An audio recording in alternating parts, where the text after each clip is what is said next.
On est 26. Je pense qu'ils sont aussi affamés que moi. J'imagine.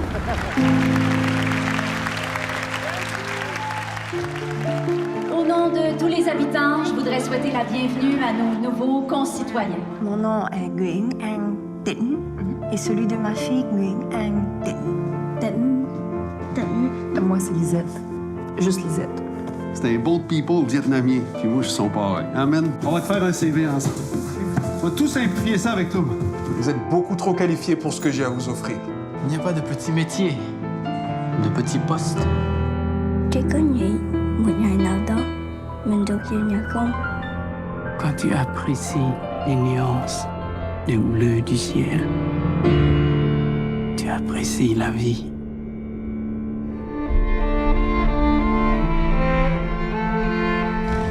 Je te vois grandir. Devenir plus forte que ce que j'aurais pu imaginer.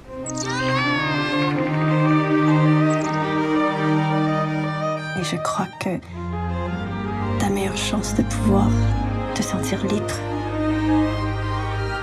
c'est d'apprivoiser ta nouvelle existence ici.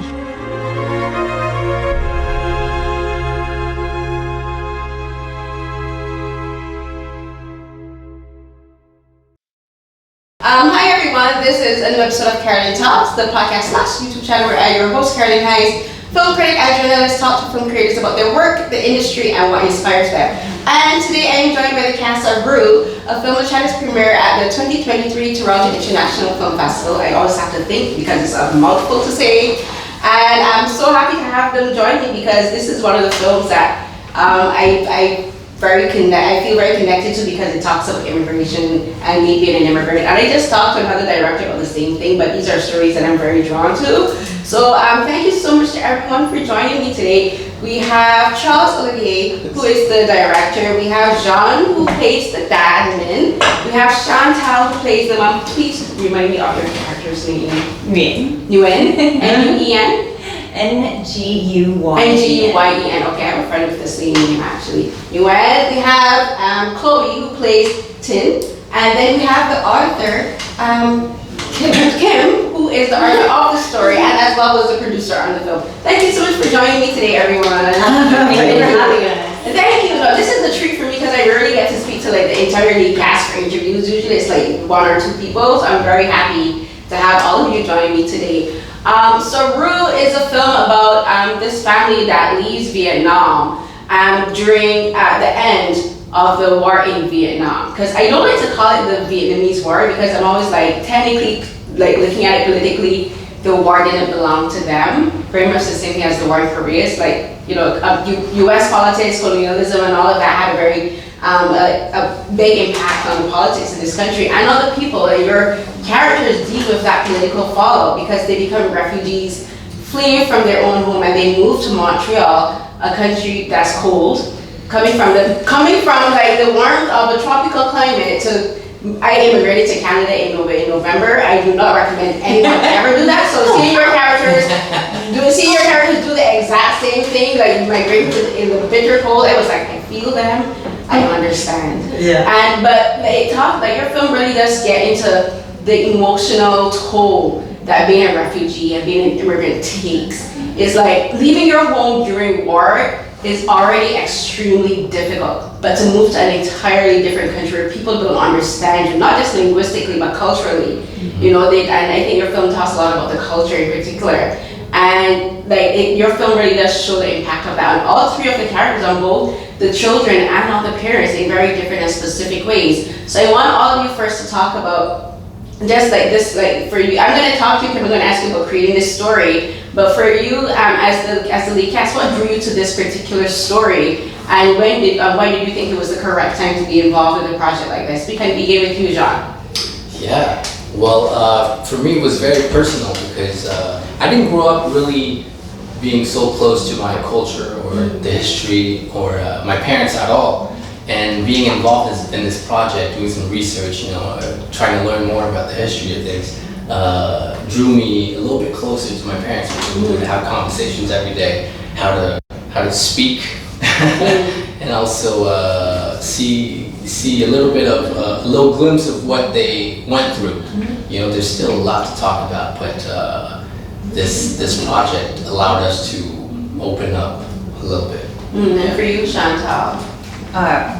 Doing this film has been, you know, a thing on my bucket list for the longest time because it's such a special, particular, unique story. And when you mentioned about coming to Canada in the middle of winter, I mean, you don't get to see that very often. So to be able to portray something that's so specifically of Kim's story, but then also of my parents, and being able to walk in their shoes and experience a lot of the same things that they've gone through, like when they worked at, my mom worked at a factory as one of her first jobs. Like doing those things and portraying that was such a unique, beautiful experience. And I feel so fortunate to be able to work with this team. Amazing team. Yeah, no, you guys are amazing. For you, Chloé, like your character is literally the center of the film because a lot of the way that you shoot her, she's dead center in the film. So like she is like literally the figurative and literal center of this film. So for you, like especially at such a young age, working on such a, I think, a heavy subject topic, like dealing with being a refugee, dealing with immigration, but also assimilation and integration, which I always have to think is two very different things and have two very different purposes and effects for immigrants. So for you, like, what was it like selecting this film, and like, did you have any conversations with your parents about why you would work on a film like this? Well, not really. Now that you're talking about it, I'm like, what? No, my parents didn't go through that. My dad, he's Canadian, and my mom, she's Vietnamese, but she didn't escape war. She lived in Vietnam. I lived in Vietnam for 10 years, and I just moved here, and then like I didn't go through the fact to know more about the war. Yeah. But you were not allowed to. I wasn't allowed to talk about it. Wow. Like I knew there was something up for that because my grandparents went through that. Because my grandpa comes from the north. He had to go down to the south. And so I knew that happened, but I never asked anything else. And when I started to do the movie, my grandparents didn't really like that. They didn't really want me to do that movie, but then like after the fact that I was too busy to talk to them, they came to their senses and they're like, we're super proud of you. You're doing a movie, and that's like when, like that's the talk. I didn't talk to my parents. My mom didn't live that. But that's a testament to what an amazing actress she is to be able to portray, an experience that's so far from your experience. And you didn't have anyone to really give you the information since your grandparents didn't want to talk about it. So you kind of like had to go basically on the script, the story, and like interacting with both Jean and Chantal, which I think is amazing. So like, kudos to you. But with Charles, he would like before a scene, he would tell me like what's happening like in detail. So that really helped. Thank you. And so yeah, and then I think there's also transmission. History does go from one generation to the next without ever speaking or talking. So I think Chloé, even though she has never lived through the war, she was in the country, was born there. So in one way or the other, and you just said that your house is next to... there's a museum, a war museum next to my house, and I'd go there and I'd read stuff and I'd be like, oh, that's really interesting. It was kind of like abstract for you. It was like an abstract reality. But the things that were written were the side of the Northland people. That's their perspective. That the South people, we were against them and stuff like that, and so that's their mindset. Yeah, but still to know, like in Canada, when do you have like a war museum next to your house, right? Right? Those are kind of like sectional.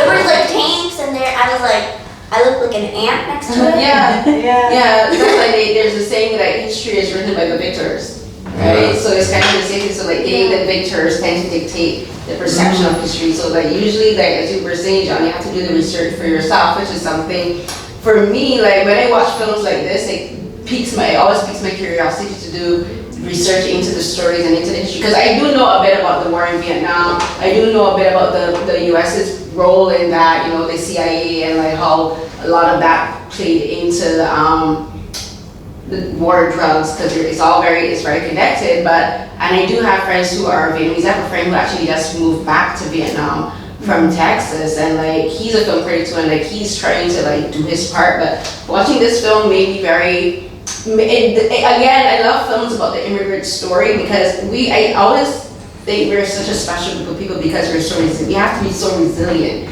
you know, and it takes a toll on you. And so for Kim, like, tell me about writing the story about, especially like hearing Chloé say like her grandparents didn't want her to learn about it and talk about it. How was it for you, like basically having to reconcile the history that your own grandparents or parents didn't want to talk about, so you have to write it in a book? My family talks though. We talk too much. They talk about it. They're like, this is what happened. Yeah. And also because we have the opportunity to live in a free country, right, without censorship. So it's very different because of that. But I must say that the book, yes, we talk about the immigrant story, but we always forget that inside the immigrant story, there's also the story of those who have welcomed us. Yes. You know, those who have carried us, or who have given us a hand at one point or the other. Yeah. So to me, it was also about that story, and not only the story of us being resilient, because that we kind of know. Yeah. But we forget about the people who have brought us an apple pie. Too many apple pies. Yeah. Apple pies and spaghetti. Yeah, and we make the best spaghetti sauces in Quebec, right? And that's why I needed Charles-Olivier to be on board with me, because I needed him to be from the other side. Yes. You know, how did you see us back then when we arrived? Because we couldn't see ourselves, right? And so how could you welcome and take in someone who you couldn't speak to, couldn't exchange? And that's the beauty of a human with another human, you know, in times of need.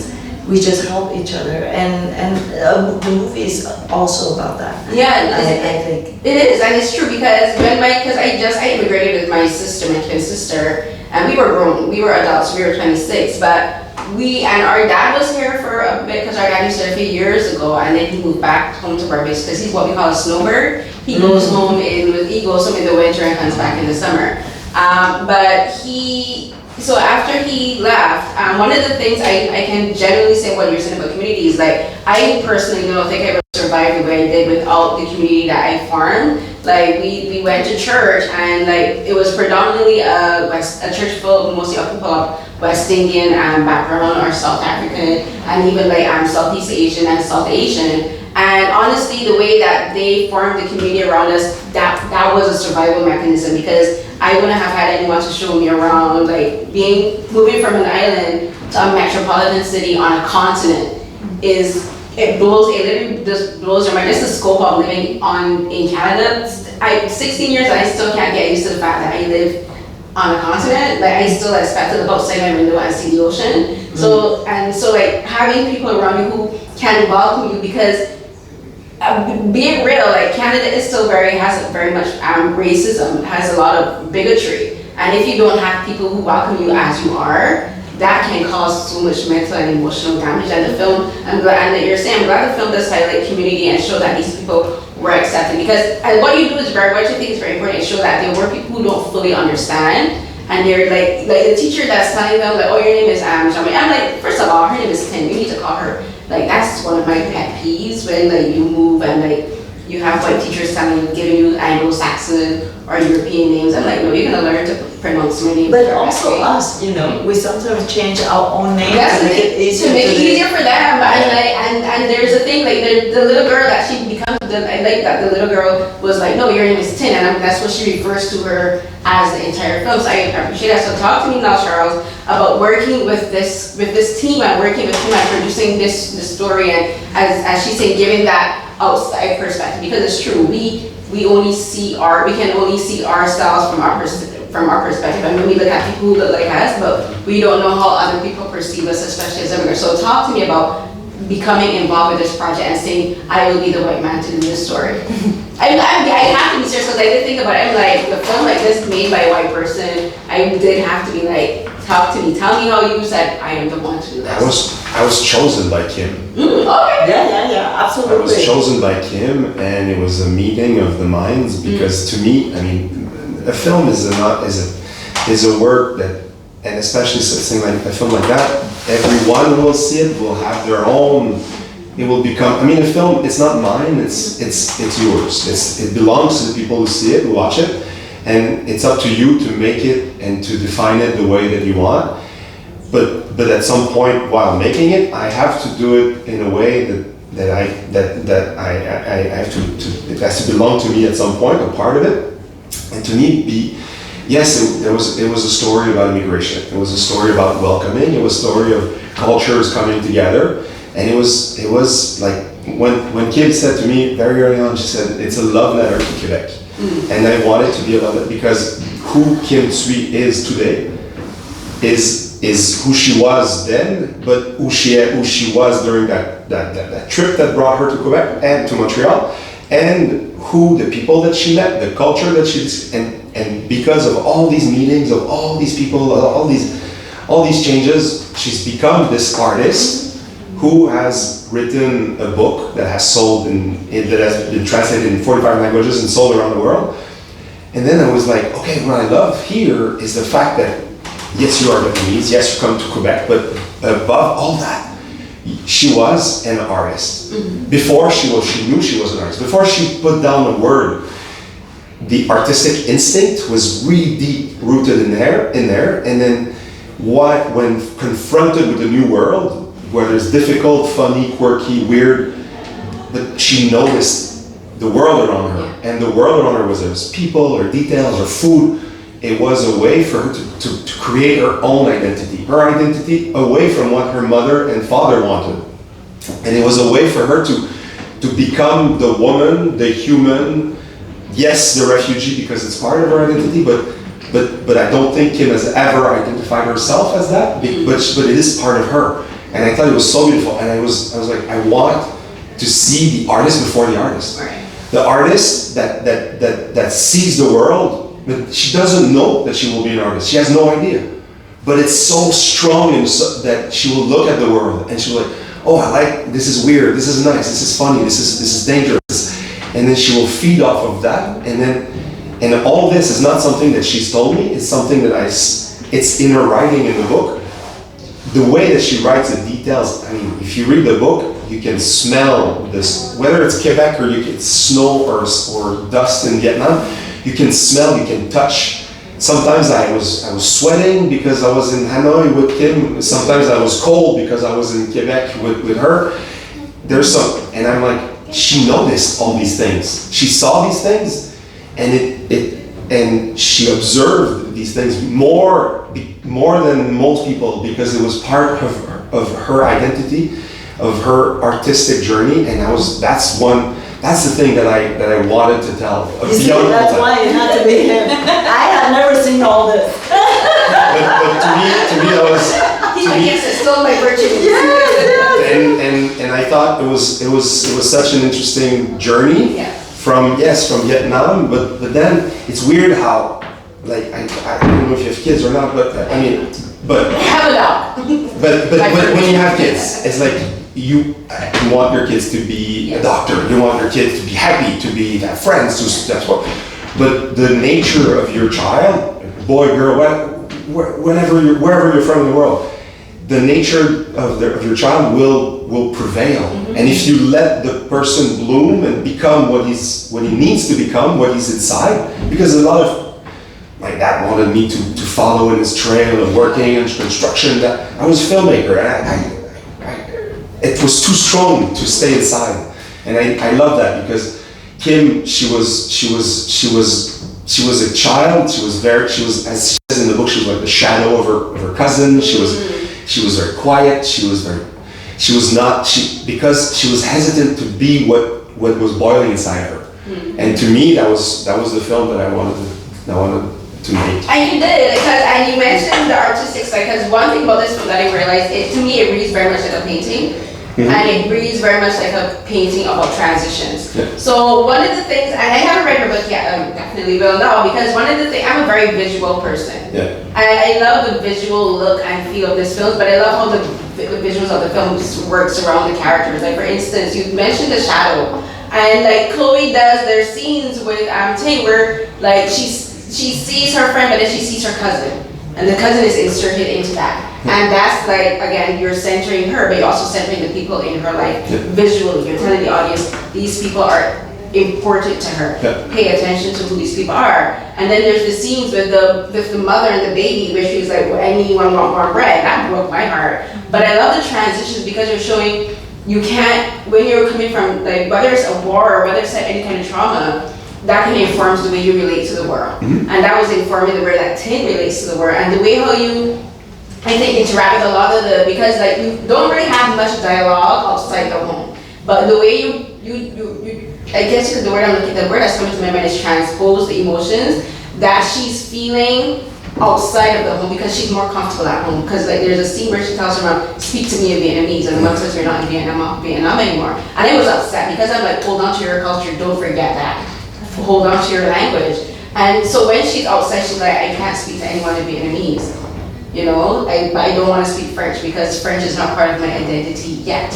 She knows French because Vietnam was a former French colony. She knows a little bit because of what her dad did, but she's like, she didn't know any French. But she kind of like she could understand-ish, but she couldn't speak. That's like me. I understand a bit of French, and I'm like, but I can get the general gist because I don't understand when French has like, why does a charity to be female? But that's a different story. But like the way how you do it, like, because she has to be observant because as you're saying, she doesn't know much French, but she has to observe the people around her. And I think a lot of that comes to like she's observing if these people are a threat or if they're a friend because she doesn't know them yet, you know. But there's the way that you're just like very observant. You're watching the world around you. Like I think one of my favorite scenes is the scene on the pasture where the dad is standing in the background. And there's like the inference of the explosion. And it's like, I thought it was a beautiful shot where it just explodes and it lands on the snow, and it's like, that part of her history has not left hers yet. So it's been brought over into her present, right? And so like when she goes to pick up, I'm assuming it's like maybe like one of the flowers, and Min is standing in the background watching her. And the way you just like, you're just standing there and then you just move forward. Like it's a small moment, but it's like telling me, okay, she's not beginning to pick up the pieces of her past and move forward. And you do such an amazing job with having so little dialogue in this film, but you inform so much of what the story is. Like I can see like everything about Tin in this story. So talk to me about playing a character with such little dialogue and having to not face act, but just like. I just wanted to say that how frustrated you were. She was frustrated. Charles, everyone speaks more than me. So Kim and I, we went like, Chloé, you are screaming and yelling with your eyes. Everything. Yeah, so like, I was so mad because I love talking. I love talking. And like, I'd be mad. Like, why wouldn't you let me talk? I know how to talk. Like, I could speak Vietnamese, I could speak English, I could speak everything you want me to say, but why can't you just let me scream and stuff? And they were like, but you're talking so much. You're talking through your gestures, your emotions, like the way that I portray her emotions, that's the way I'm talking. And through my eyes, like the way that I looked around. And like you were talking about the scene with the explosion. That's also one of my favorite scenes, but the thing I love, oh my god, yeah. I did Montreal in winter. No, that day was cold. That was freezing, okay? But like, the moment that I love the most about that explosion is when, look, she has the pedal, but she drops the pedal. Yeah. That's like, I was like, oh, mic drop. Yeah, exactly. It's like, she's like, I received my past, but I'm also willing to let it go and move forward. She's like, I'm letting this go. And this is where, his work is extraordinary. Yes. Because that's the artistic interpretation of, instead of saying, okay, that's it, I'm happy with my new friends. No, it's just a very simple gesture to let a pedal leaving from the hand, and And that's the brilliance. I don't know how you say it. Yeah, so that's why it had to be. No, it is. That's why I said that. It's not because he was white or male. No, he understands it. Yeah, absolutely. So we should also look beyond. He's very tall body. No,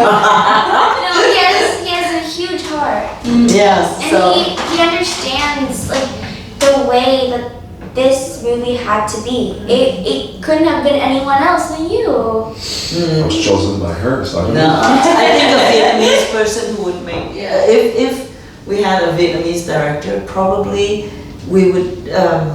How would I say it? It become very personal and almost, militant in a way, instead of being artistic. And it's and it was Ocean Vuong, an author, who said to me, that a publisher always expected an immigrant to tell an immigrant story. It never, they didn't kind of allow us to be more than just an immigrant story, right? And this is in the movie. I wanted it to be more than just a movie about an immigrant story. It is a movie, first of all. She told me, I think she reminded, we worked for 6 years on this film before, and she reminded me, this is not an immigrant story, Charles. This is, yes, it's part of the story. It belongs in the film, but it's not all of the film.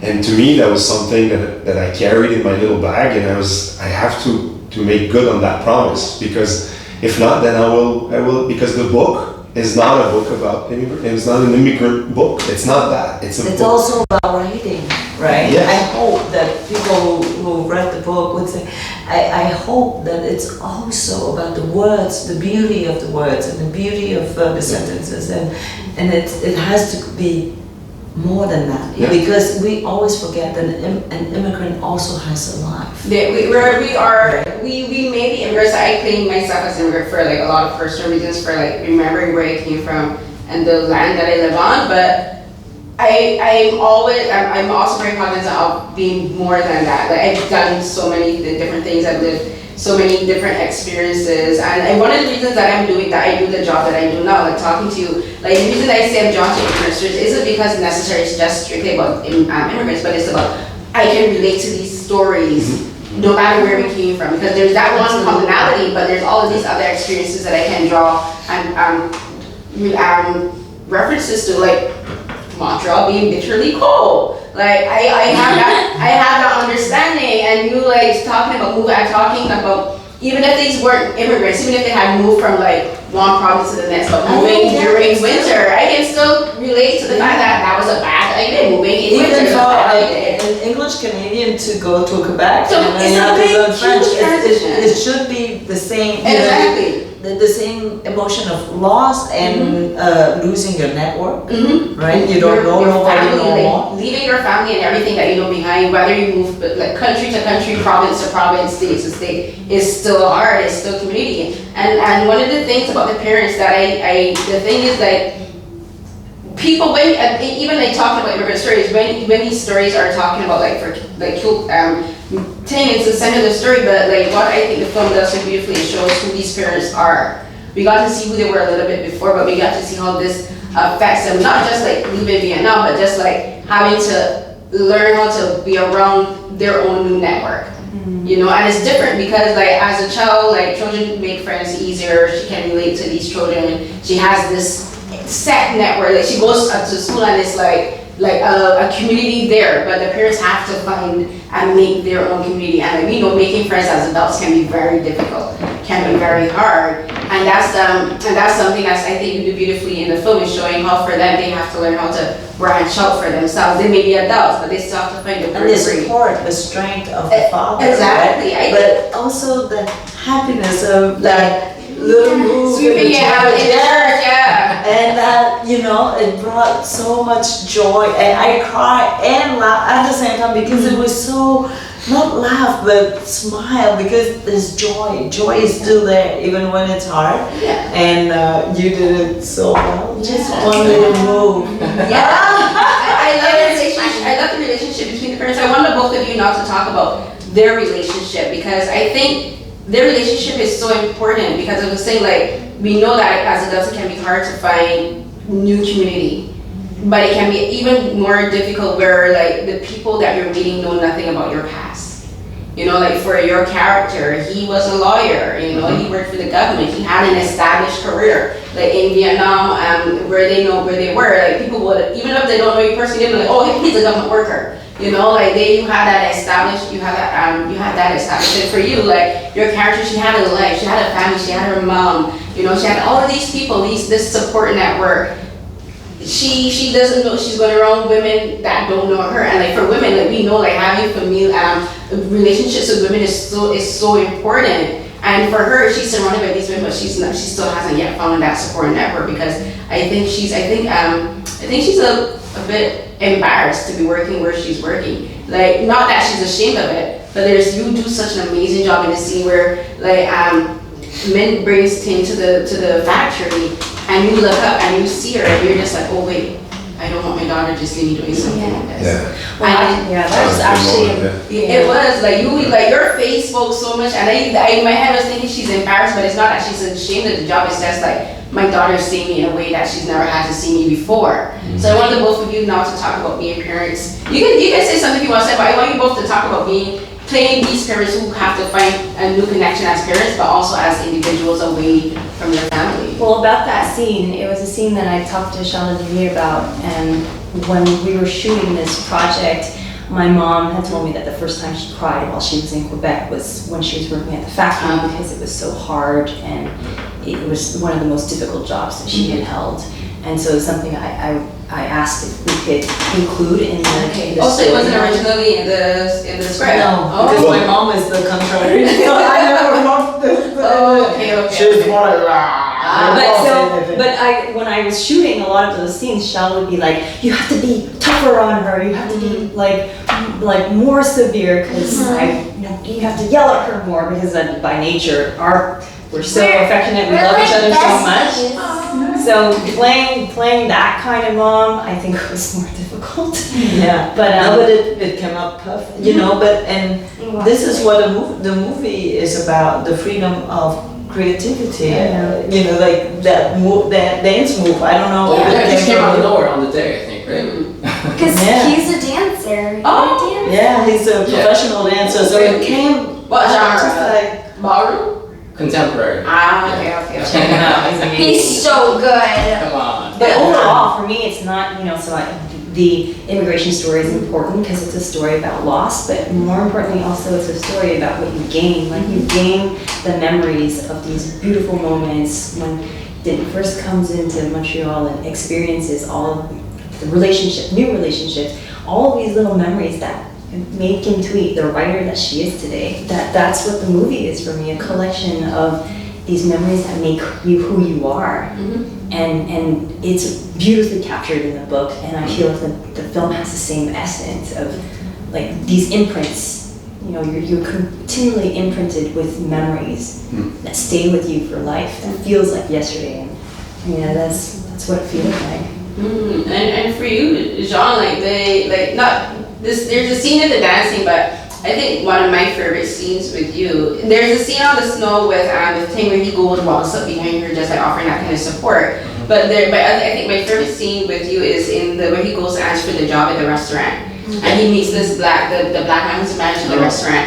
And the reason I love that scene is because this man may not know him, but he knows him. Yeah. Like he acknowledges his background. He's like, oh, well, you had a really good job, because like while the people in the community are very welcoming and all this, they still don't really understand. But he does. But that man thinks that he gets it. He's like, oh, you had an established position. Oh, like, you're a learned man. Like you have education, and he's just acknowledging that side. And I think there's something you do where you're telling the story, and it starts out as a voiceover, but then you switch it over where we can see them, and it's just like he's like, oh, someone who gets me. Yeah. You have that acknowledgement. And I think that's so important for him in that position, because he's like, a job is a job. I'm just here to provide for my family. But this man is like, he's like, yes, a job is a job, but I hear you. I understand your position, but I still want you to know that I know where you came from. And the funny thing is like, I've had that experience where when I came here, I had to go to adult high school because when I here in Canada before, I don't know if they changed it, but if you were out of tertiary education for more than 5 years, you have to renew your high school diploma if you want to apply for college.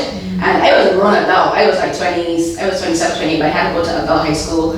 And I was in classes with people who were like who were veterinarians. I was in classes with people who were doctors, like who had like extremely big positions in the countries there were. Like I was in chemistry with a woman who was a physicist.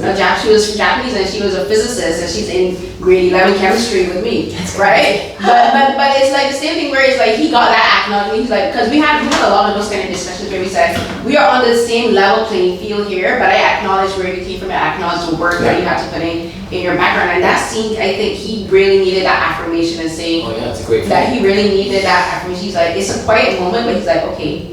Someone sees me, as someone who's not my family, who gets me. So talk about that aspect of Min, because I think Min is like, he's very quiet, but I love, to me, some of my favorite characters are the most quiet characters because they're the ones I pay attention most, because I'm like, what are you thinking? What is your, like, you're observing. So like, talk to me about playing Min. Yeah, well, you know what, when you have a kid, you just want to do everything for them, right? So for him being in Vietnam, being a deputy or studying law and whatnot, coming to Quebec then and have a job as a janitor or having several jobs just to provide for the family, it might just be the same thing because he just wants to lay the ground for his family.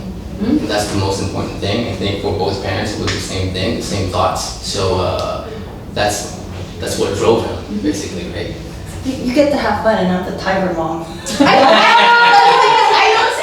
I can see how people look at your character as a tiger mom because there's a scene where she's like, wait, Kim, was your mom a tiger mom? Of course, she's 2 tigers.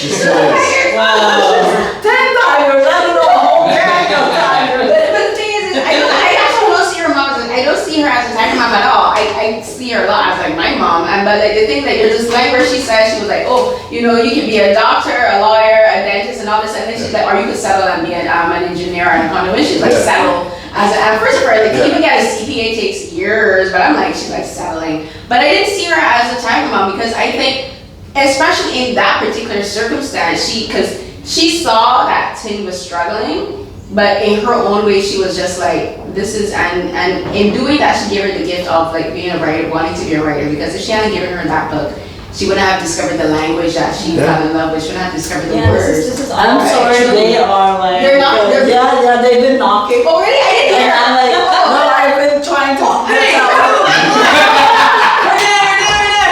Okay, I'm gonna wrap up now. This has been so great. I'm gonna wrap up now, but I really don't see her as a tiger mom. I'm just kidding. She was just a great mom. No, but she's just a great mom and everything. So, but there's one fight scene because we're gonna talk about the community now. The scene at the dinner table where they're all talking about their experiences and they're relaying that information to this new family over the dinner. It was just like, what's happening with this dinner?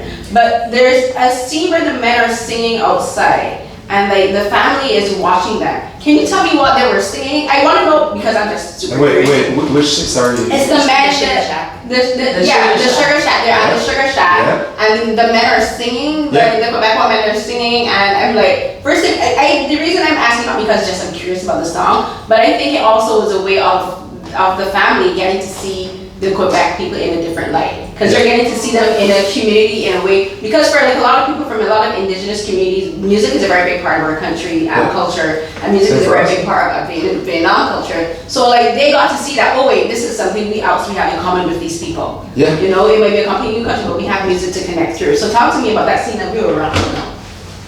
Well, the music was that specific song is called the Petit Bonheur, the small happiness, or the little happiness. As if it was a thing that you could pick up. And that was a tradition in my family to sing this song in when I was a kid. My grandfather would sing this song when we were gathering at the winter shack. But when I told Kim said this is one of the first songs I ever heard, and it's from a very Québécois.